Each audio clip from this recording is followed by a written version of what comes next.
primeiro lugar, queria agradecer ao Museu Arquidiocesano de Arte Sacra pelo convite, né? Especialmente ao meu querido amigo Fernandes Elias Júnior, né? Pela lembrança do meu nome e do nosso modesto trabalho, né? Para falar hoje sobre ele. Quero esclarecer primeiro que quando eu falo em nosso trabalho, é porque eu não sou... eu nunca trabalhei sozinho, né? Sempre trabalhei em equipe. E todos os trabalhos de que eu participo são fruto da ação conjunta dessa equipe. Muitas pessoas, né? Tanto de dentro da nossa firma, como de parceiros externos também, que não são poucos. Né? Sobretudo, das comunidades, que cada vez mais a gente vê se envolvendo e lutando pela preservação dos bens culturais que pertencem a elas. Né? Eu vou tentar não passar dos 20, no máximo 30 minutos, vou fazer um esforço, qualquer coisa vocês me brecam, tá bom? Porque eu, quando começo a falar, desembesto mesmo. Né? E depois o trabalho é um pouco grande, né? O Elias me sugeriu esse tema, me solicitou esse tema, é uma igreja bastante grande, e foi um trabalho bastante grande também. Eu não pretendo, nem teria condições de me aprofundar no nível técnico, né? Como fizeram o Carlo e Paulo, né? Mas eu vou, perdão, e Cláudio, né? Vou tentar, enfim, dar pelo menos uma pincelada geral do caráter e das nossas opções de restauro, né? Eu acho assim que, para além da quantidade de serviço, na verdade, o maior desafio quando a gente trabalha numa igreja dessa idade, dessas dimensões, está sempre na variedade de problemas específicos, nas características e formas de inserção de cada um dos componentes dela, que são muitíssimos, né, dentro do grande acúmulo de interferências, de história e de valores intangíveis que a tornam o que a gente pode hoje chamar de um monumento. Vamos ver aqui como é que eu faço para passar para a página seguinte. Oh, meu Deus, como é que eu não estou conseguindo fazer andar isso aqui. Ah, tá, foi. Em primeiro lugar, eu gostaria de rapidamente contextualizar um pouco em que ambiente patrimonial, vamos dizer assim, ocorreram esses trabalhos. Né?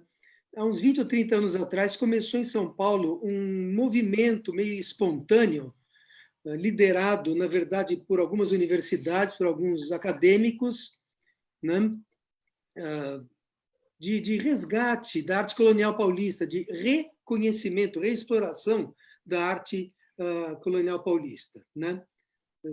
Desde então, muita coisa tem sido relida e tem sido restaurada, e tem sido revelada uma grande quantidade de dados que estão reescrevendo ou corrigindo, pelo menos, a descrição, interpretação da história mais antiga, mais remota de São Paulo.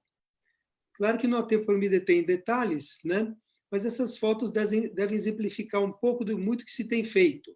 Então, rapidamente, aqui assim, no canto esquerdo, vocês veem um forro e, em seguida, ao lado dele, um altar da Igreja de Santo Antônio. Uma igreja que está no centro da cidade de São Paulo, na Praça do Patriarca, do lado da Prefeitura e do Viaduto do Chá. Quem passa ali, aquele bando de gente, quase 1 milhão de pessoas passa pela porta um dia, né, durante um dia, não imagina que aquela igreja remonta pelo menos a 1592. Então, é evidente que tem muita coisa lá. Né? É só um exemplo. Né? Essa pintura sofreu um incêndio, por isso que o meio está neutralizado, vamos dizer assim. O altar é composto, é o que a gente chama de Frankenstein, né? Feito de pedaços de altar de diferentes épocas, né? Peças do 18, peças do 17 misturadas. Já no meio tem uma pintura mural que remonta a 1622, da Capela de São Miguel Paulista, né? Que é um outro resgate da maior importância que nós tivemos o privilégio de fazer. Essa imagem do lado é uma imagem de São Brás, proveniente do interior da parede da igreja de São Sebastião, do litoral norte de São Paulo, né? Restaurado por iniciativa da prefeitura local, em conjunto com o Museu de Arte Sacra local. Embaixo a gente vê um trechinho, um detalhe de uma pintura do padre Jesuíno do Monte Carmelo, na Capela Mor da Igreja da Ordem Terceira do Carmo de São Paulo, e embaixo, no meio, um altar pertencente ao Museu de Arte Sacra de São Paulo, que foi, na sua época, o restauro dele foi uma revelação, porque ele começou a trazer à tona a linguagem do colorido que a gente vê sempre presente, está encontrando cada vez mais um colorido muito forte, caracterizando a pintura, ou melhor, a arte colonial paulista, né?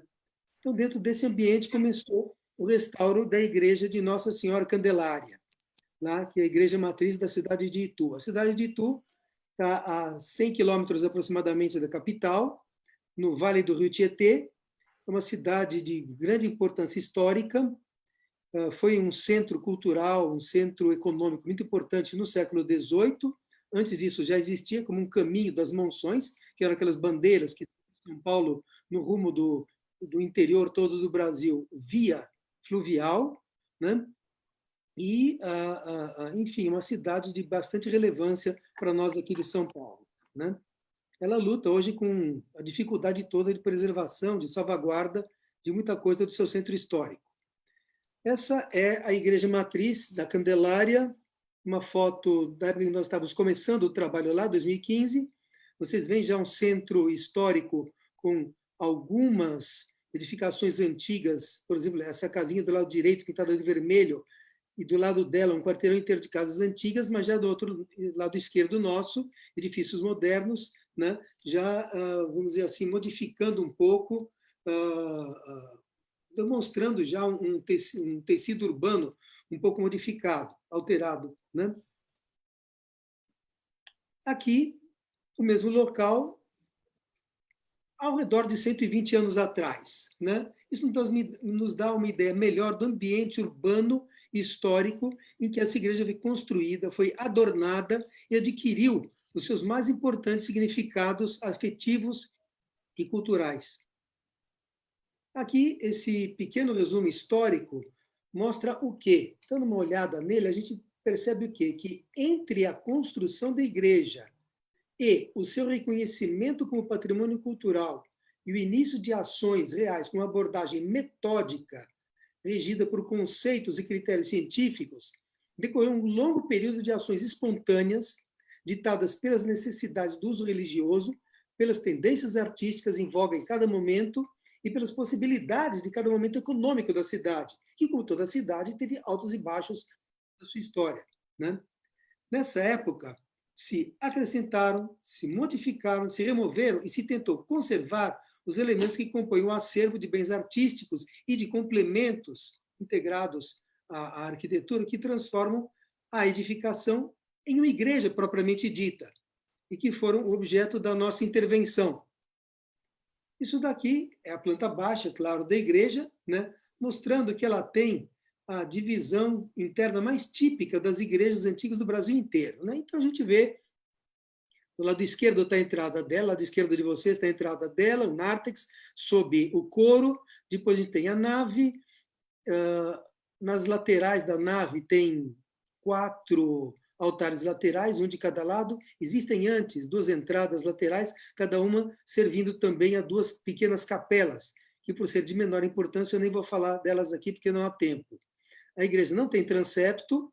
Depois, existem 2 grandes altares colaterais colocados em canto, né, em 45 graus mais ou menos, ladeando o arco cruzeiro, e depois a gente tem a capela mor, com uma série de outros elementos que nós já vamos ver, né? É uma planta bastante típica para a época. A edificação toda é em taipa de pilão, que sempre foi, ao longo de pelo menos 300 anos, a técnica construtiva mais popular, técnica construtiva paulista por excelência, em todo o interior, já que a ocorrência de pedra não é tão comum assim, embora Itu até tenha, né, uma pedra bem típica, que é o varvito, mas não é muito boa para construção, e é muito mais fácil usar a taipa do que a pedra, e a taipa estava incorporada no vocabulário, né, da edificação. Esses 2 retângulos vermelhos que eu fiz aí não estão nesse levantamento métrico feito por nós, porque são 2 áreas que não entraram no projeto de restauro, né? Então, ao lado esquerdo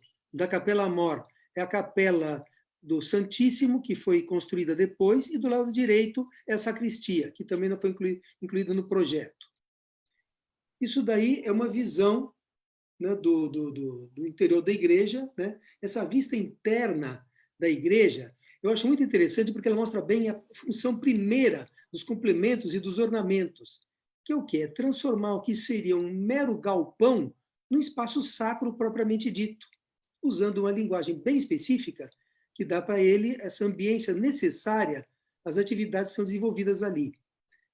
É só a gente imaginar esses dois espaços vazios, esse maior e aquele menor lá no fundo, né? E a gente vai ver que tem o quê? Tem dois galpões, né? Ou espaços contíguos, uma forma de paralelepípedo, vamos dizer assim. Nada demais, né? Nessa linguagem também se percebe, perdão, essa linguagem também é bem perceptível, mesmo nessa foto tomada antes de qualquer intervenção nossa, em que todos os altares e complementos arquitetônicos estavam completamente pintados de cinza, neutralizando a função das cores, aquelas cores que cada vez têm se mostrado tão próprias da arte colonial paulista, né? Que são os contrastes, texturas, brilhos, e achata também as áreas de luz e sombra e outros efeitos óticos, né? É muito interessante a gente notar que a disposição e o desenho dos elementos dispostos na nave e na Capela Mor criam uma série de linhas simétricas, algumas mais evidentes, outras bastante subliminares, bastante sutis, vamos dizer assim, né, que confluem todas para um mesmo ponto, logo abaixo do elemento litúrgico mais importante, que é o quê? É o sacrário que contém o Santíssimo. Nessa igreja também tem um outro detalhe bem importante, eu acho muito importante, sabe? Eventualmente imperceptível até para quem entra ali.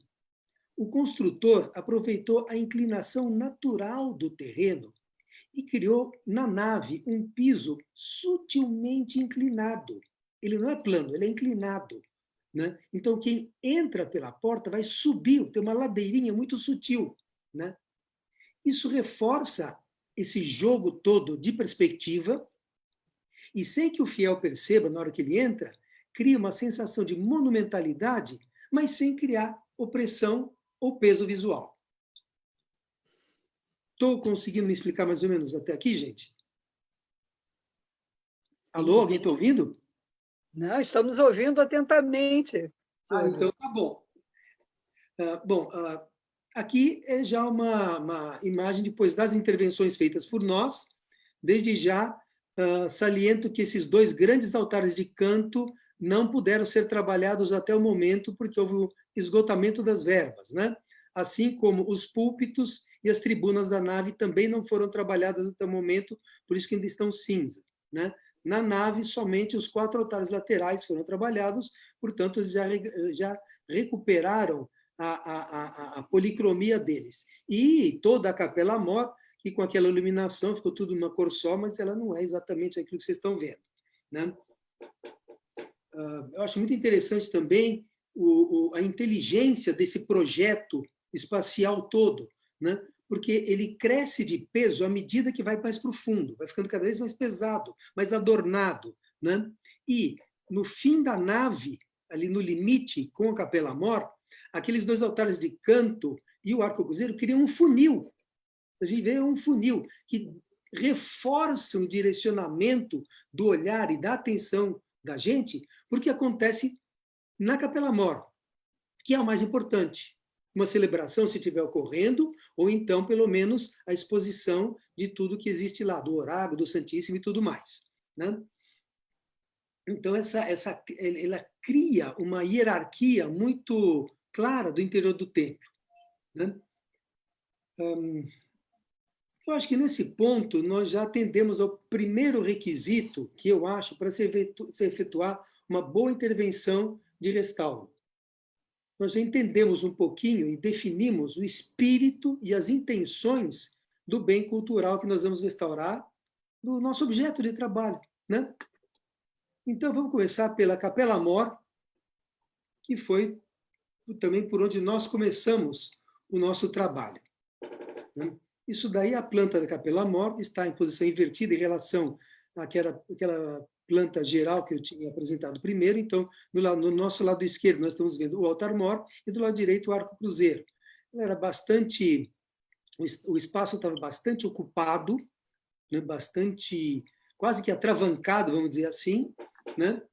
por uma série de elementos que foram sendo agregados ao longo do tempo e descaracterizando, inevitavelmente, né? Então, esse é o aspecto da Capela Mor, numa foto do comecinho do século XXI, entre 2000 e 2001, antes de qualquer intervenção. Aliás, perdão, essa é de 2002, quando nós já tínhamos intervido no fogo, mas eu não estou mostrando eles aí para vocês terem uma ideia da linguagem que ela estava carregando até então, né? Agora, somente para comparação, após a nossa intervenção, já na fase final do serviço, na verdade, não estavam completamente concluídos, mas na fase final dos serviços, né? Aqui, descrevendo rapidamente, esses quadros nas paredes laterais, nós estamos vendo somente 8, mas são 12, na verdade, né? Os de cima, o conjunto de cima, contém cenas da vida da Virgem Maria, e os de baixo, cenas da vida de Cristo. São todos de autoria atribuída ao padre Jesuíno do Monte Carmelo, que foi o pintor colonial paulista mais conhecido, e a policromia do altar-mor é do José Patrício da Silva Manso, que, aliás, foi o mestre do padre Jesuíno, né? Essas pinturas azuis que a gente vê nas paredes contêm cenas do Antigo Testamento. E o processo de restauro deu uma contribuição muito interessante à história da arte paulista, porque revelou o nome desse pintor. Nós achamos ele o nome do pintor, vou mostrar depois como, né? Chamava-se Matias Teixeira da Silva, e ele datou, são de 1788. E também, através disso, uma pesquisa histórica revelou o nome do do autor do altar-mor, que era o tio e mestre do Matias, era Bartolomeu Teixeira Guimarães, que era um português. Foi o construtor e o entalhador desse altar-mor, né? Eu acho muito interessante o efeito geral, se a gente comparar com a foto anterior, né? O resgate do espaço, da espacialidade, né? Da visibilidade das pinturas das paredes, mediante a eliminação dessas estalas, esses cadeirais que tinham sido colocados dos dois lados, né? E da devolução do cancelo, daquele gradil que está lá na frente, né? Ao local original dele, que era no Arco Cruzeiro, né? Também foram descobertas algumas pinturas inéditas nesse degrauzão que tem de cada lado da escadaria. Essas pinturas não se tinha noção da existência delas até então, né? O primeiro trabalho que nós fizemos lá foi em 2002, né? E foi o restauro do forro da Capela Mor, atendendo a uma urgência. A comunidade ficou muito alarmada porque o forro estava começando a cair. A foto lá da esquerda não mostra que eram pedaços pequenos, mas estavam caindo, né? Daí ela angariou fundos e nos chamou para um trabalho que durou 16 meses. Consistiu, resumidamente, no desmonte total, no reforço de todas as pranchas. Ele tem aproximadamente 440 metros quadrados, são cerca de 200 e poucas pranchas, se eu bem me recordo, e todas elas, era o único local da igreja que tinha ataque severo de cupim, algo que se possa comparar, por exemplo, ao altar, né, que foi mostrado agora há pouco para a gente, né? Então foi necessário, algumas dessas pranchas desceram dentro de sacos, desmontaram todos na hora, não teve jeito, né? O autor dessa pintura também é o José Patrício da Silva Manso, essa autoria é documentada, né? E eu acho que esse primeiro passo que a comunidade deu, não fomos nós, a comunidade, nós somos apenas a mão deles, né? Atendendo um problema pontual, como sempre acontece, né? Ela foi fundamental para se criar, para se entender a necessidade de um projeto mais abrangente e se criar esse projeto que só veio ser realizado 14 anos depois, como nós vamos ver. Isso daqui, então, é o resultado da Capela Mor após a restauração do forro, né? No meu entender, o primeiro resultado importante foi que, após essa intervenção de restauro do forro, as pessoas começaram a notar o contraste entre ele e o resto estava circundando. Por quê? Porque ele recuperou o colorido dele, aquele movimento todo, aquela vida toda que ele tem, enquanto o resto ficou, bem dizer, uma pasmaceira, né? Tudo branco, tudo meio nada ali, né? Os quadros isolados, desligados uns dos outros, né? Sem aquele contexto que veio a ser criado mais tarde com a restauração também das paredes, né? E o altar totalmente neutralizado sobre a pintura em cinza, né?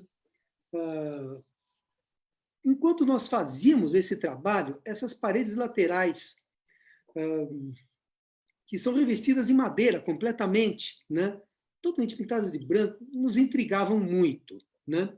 Daí nós pedimos licença para o padre e fizemos umas prospecções. Aí, durante uma prospecções relativamente pequenas, né, e mostraram, então, que as paredes eram completamente pintadas.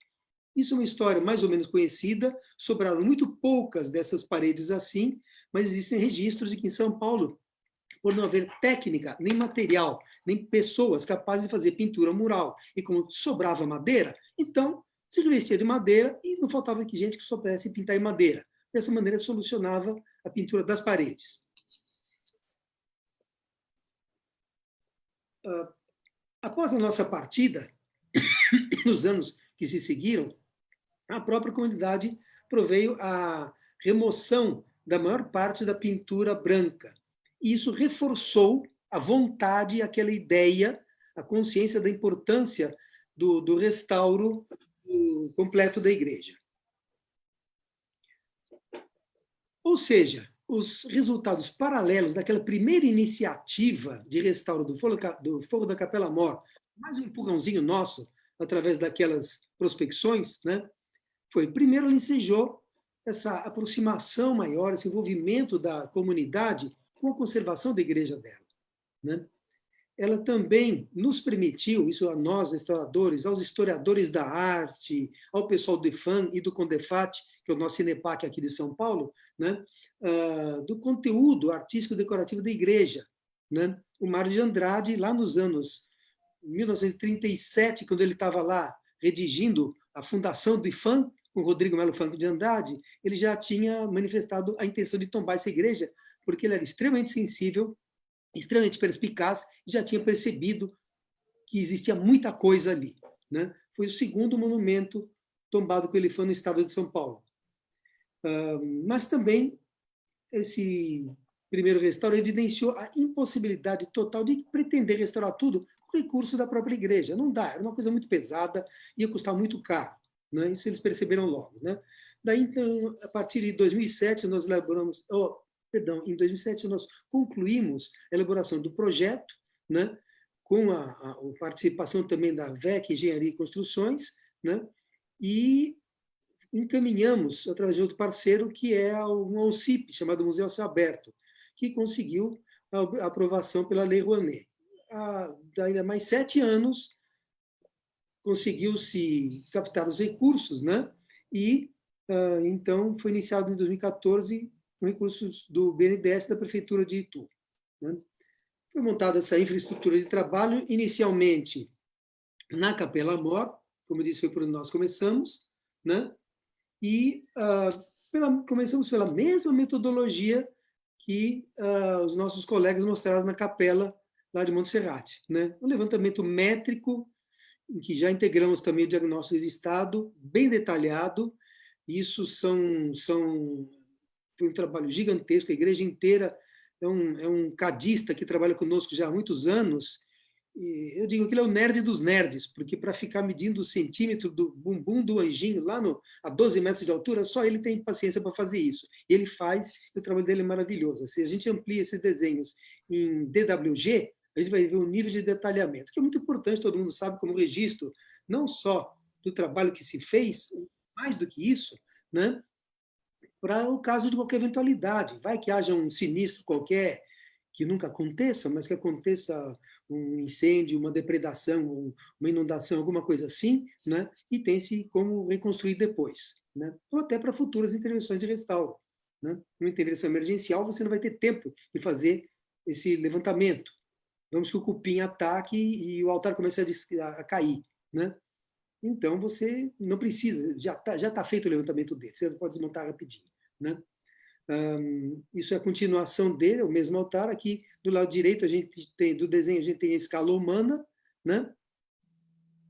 E também começamos o trabalho removendo todos os elementos móveis, né? Para cada elemento removido, a gente pode ver lá no altar mor, existem cerca de 20 desses candelabros, por exemplo, então era necessário que cada um fosse recolocado no seu mesmo lugar de origem. Então, todos foram etiquetados, todos foram higienizados, foi conferido se tinha algum ataque, algum processo deteriorador ativo, se havia, foi neutralizado, eles foram embalados e armazenados.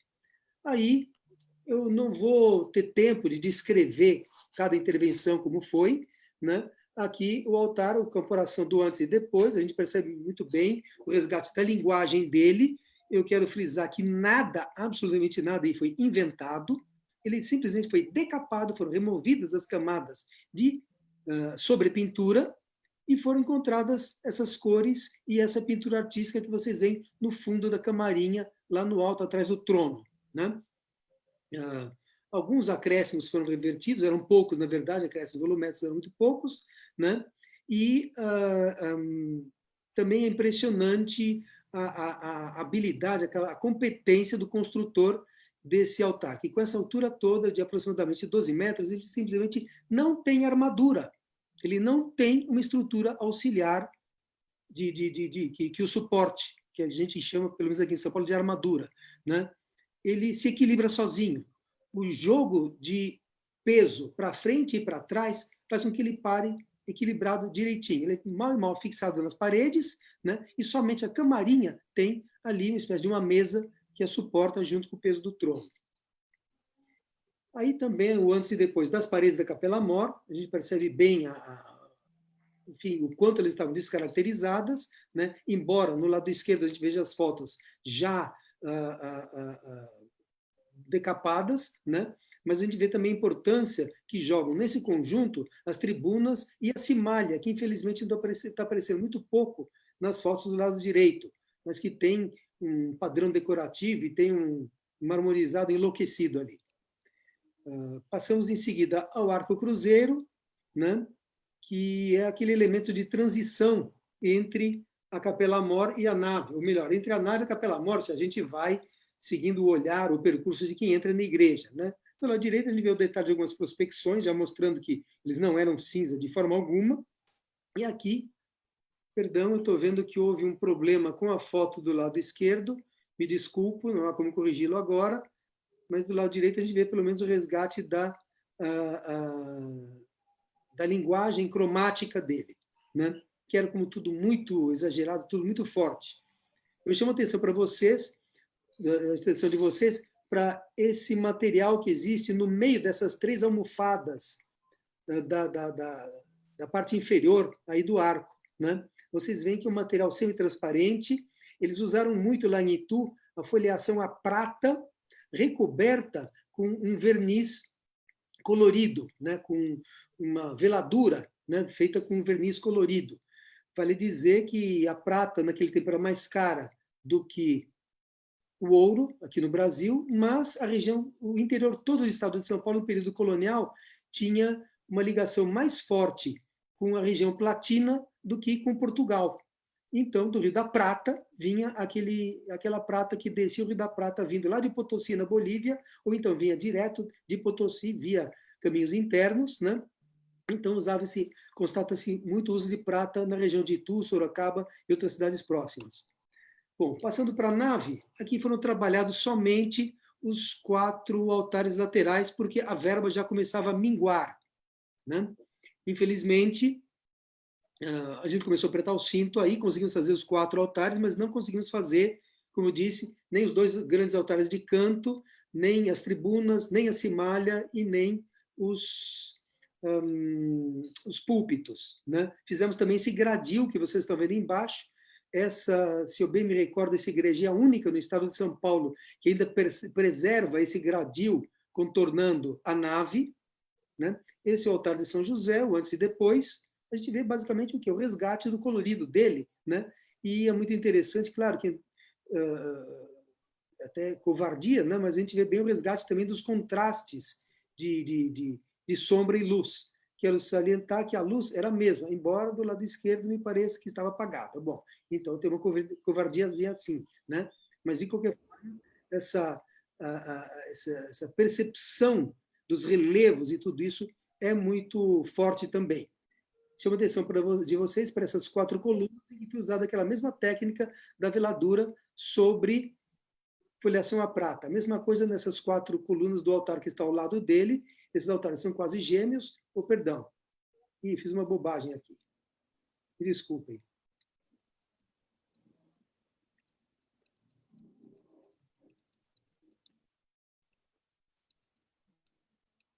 Pronto. São quase gêmeos, os dois, né? Apenas invertendo as cores. Onde é azul num, no outro é vermelho e vice-versa. No outro lado da nave temos esse altar de Santa Gertrudes, é o único que não pode ser concluído dos laterais, porque a verba acabou antes que a gente pudesse mexer nessas 6 pinturas em formato de óculo que circundam, que estão no intradorso do arco, né? São pinturas artísticas também do Padre Jesuíno, são retratos de santos, creio que carmelitas, porque ele era um carmelita, então ele puxava a brasa para a sardinha dele. Aqui, o altar de Nossa Senhora das Dores, que é o único que tem uma capela bastante funda, não estava totalmente concluído. Esse fundo vermelho na camarinha, ele chama bastante atenção, por quê? Porque ele era a cor de fundo de uma pintura decorativa que existiu aí, cujo padrão se perdeu. Na verdade, ele existe sim na parede do lado esquerdo, mas ela não é reprodutível, porque a gente percebe que aquela pintura é feita sob medida para a parede do lado esquerdo e não para a parede do fundo, né? Se a gente olhar este altar aqui, não dá para perceber muito bem, mas o fundo da camarinha tem toda uma pintura, o único que tem a pintura da camarinha inteiramente preservada lá. Um motivo de flores, né, com aquelas rosinhas de Malabar que representavam a pureza da Virgem Maria, aquilo tudo como era costume na época, né? No lado esquerdo aqui, antes da intervenção, o fundo tinha sido colocado em radiocatex, né? Através do estudo da estrutura, da armadura atrás dele, nós conseguimos refazer pranchas com as mesmas dimensões das antigas, né? Aqui o gradil da nave, o único trecho em que foi preservada essa pintura aqui ao redor do gradilzinho recortado em madeira ali, né? O IFAM nos solicitou que reintegrássemos somente nesse trecho, porque nos demais estava muito deteriorado, muito desgastado. Por sorte, esse é o mais visível de todos, né? Também na frente. Então, no resto do gradil, se manteve apenas a linguagem cromática de base, né? Aqui ele ainda não estava reintegrado, somente essa pintura decorativa escura que já estava reintegrada, mas o resto ainda não estava, não se assustem com a feiura, com o mau estado dele. E o gradil que fica lá no alto do coro, né? Que tem esse pelicano precioso, aqui ainda no nosso ateliê, em processo de reintegração cromática. Lá eu, desculpem, não consegui achar nessa pressa toda a foto do gradil completo, já com o pelicano recolocado. Mas é uma obra de arte maravilhosa esse pelicano, né? Passamos agora, então, à imaginária sacra, né? Nós restauramos aproximadamente 20 imagens. Eu vou mostrar somente as mais significativas, devido ao tempo curto, e também para não fazer uma repetição tediosa para vocês, porque é tudo mais ou menos semelhante. Aqui, a imagem de Nossa Senhora Candelária, que é o oráculo da igreja, né? A gente vê que ela estava completamente repintada, tal como havia acontecido com os altares. Aqui tentou-se fazer uma pintura um pouco mais respeitosa, nos pintou de cinza, naturalmente, né? Mas já uma decoraçãozinha, a pinturinha decorativa ao gosto do século XX, de acordo com as imagens que se fazem atualmente, né? Também, basicamente, se decapou, se removeu tudo isso, né? E se resgatou a policromia primitiva. Deu bastante trabalho, sim, né? Não estava exatamente em bom estado, não, estava bem ruim, né? Mas, enfim, o partido basicamente foi esse, né? Aqui uma outra imagem que nós achamos muito importante. Um detalhe importante para vocês cariocas, essas 2 imagens são cariocas, viu? Vieram do Rio de Janeiro. O que na época era muito importante, porque demonstrava a riqueza da cidade, que podia se dar o luxo de importar imagens sacras da corte, né? Essa daqui era a imagem menos interferida de todas, só estava muito, muito suja, tinha muitos danos à policromia da roupa, tudo isso, e somente as carnações é que estavam repintadas propriamente, né? essa imagem de São João Evangelista era usada numa montagem cênica, vamos dizer assim, do Calvário, né? E tinha sido muito repintada a vestimenta toda, o manto, aquilo tudo, né? É uma beleza, eu considero talvez a mais delicada de todas as policromias de imagens que tem nessa igreja, né? Esse aqui é o par dela que sobrou, que é a Santa Maria Madalena, que infelizmente foi muito raspada, e quando foram fazer aquela policromia nova, nós só conseguimos resgatar, então, as cores básicas, as cores de fundo, né? Por acaso tem um ruído incomodando vocês aí, gente? Porque está passando uma passeata aqui na porta. Alô? Daisy? Não atrapalha. Não, não está A atrapalhando? gente ouve, mas muito ao longe, não Então tá, atrapalha, não. então tá bom. Bom, agora eu quero só mostrar alguns dos aspectos técnicos do restauro, sem aprofundar como os meus colegas fizeram, não vai dar tempo, né? Consistiu o quê, basicamente? Primeiro, na remoção das repinturas e sobrepinturas, né? Que consistiu a parte mais chata do trabalho e talvez a mais demorada de todas, né? Como costuma acontecer nesse tipo de trabalho, né? No lado esquerdo, a gente vê a imagem de São João Evangelista com metade do rosto já decapado, mostrando a carnação primitiva, né? E do outro lado, ainda ele todo repintado, né? Depois, aqui também é no trabalho de remoção das repinturas e sobrepinturas, né? Eu defino repintura quando se busca imitar o que se está recobrindo. E a sobrepintura quando se faz uma outra pintura diferente daquela que está sendo recoberta. Aqui era uma sobrepintura na camarinha do altar-mor, né? Tinha muito material estranho, madeiras sendo comidas por cupim, como essa prensa do lado esquerdo, que é da parede da Capela Mor, peças que se movimentam junto com a própria edificação, então foi enchendo com gesso, com massa de vidraceiro, com tudo que é coisa, né? Aquilo foi removido, substituído por material mais adequado, né? Houve um trabalho razoavelmente grande em alguns elementos, em outros nem tanto, né? De reintegração volumétrica, ou de reconstituição de volumes ou de partes perdidas ou muito modificadas, né? Então, a gente tem aí todo o arco do altar de Santa Gertrudes, que havia sido substituído por papelão em madeira de caixote, mas estudando a estrutura, a gente conseguiu decifrar até mesmo a largura e posição de cada uma dessas tabuinhas que convergem, né, ali. Do lado direito, a substituição, como eu falei, do fundo da camarinha do altar de Nossa Senhora das Dores, com pequenos detalhes aí do gradil e de uma das molduras, né, dos quadros. Esse aqui foi bem interessante. O fato de ter dois altares gêmeos mostrou que esse que a gente está vendo do lado esquerdo, em cima, tinha sido modificado, né? E comparando bem, examinando ele, a gente viu que a gente podia se basear no vizinho dele para reconstituir e devolver a ele a configuração que ele tinha. Então, vocês têm do lado esquerdo embaixo, aquela peça que está em cima, logo embaixo do santo, no lado esquerdo em cima, né? Ela estava colocada de ponta cabeça e estava faltando algumas partes. E o altar vizinho e o estudo dele mesmo nos facilitou, então, recolocá-lo na sua situação primitiva, que vem embaixo do lado direito. Aqui, um detalhe do trabalho de preenchimento de danos feitos, galerias de cupim, né? Isso é uma das credências que eu nem vou mostrar para vocês, não há tempo, né? Que existem lá na Capela Mor, né? Então, depois da gente preencher assim com madeira, os buracos menores, preenchidos de massa que o Cláudio usou no altar dele, né? E fomos então partindo para a reintegração cromática. Do lado esquerdo, detalhe de uma pintura lá das paredes da Capela Mor, como ela ficou depois da decapagem, limpeza e aquilo tudo. Do lado direito, não é a mesma pintura, mas na mesma região, o trabalho de reintegração cromática, né? Feito da maneira convencional.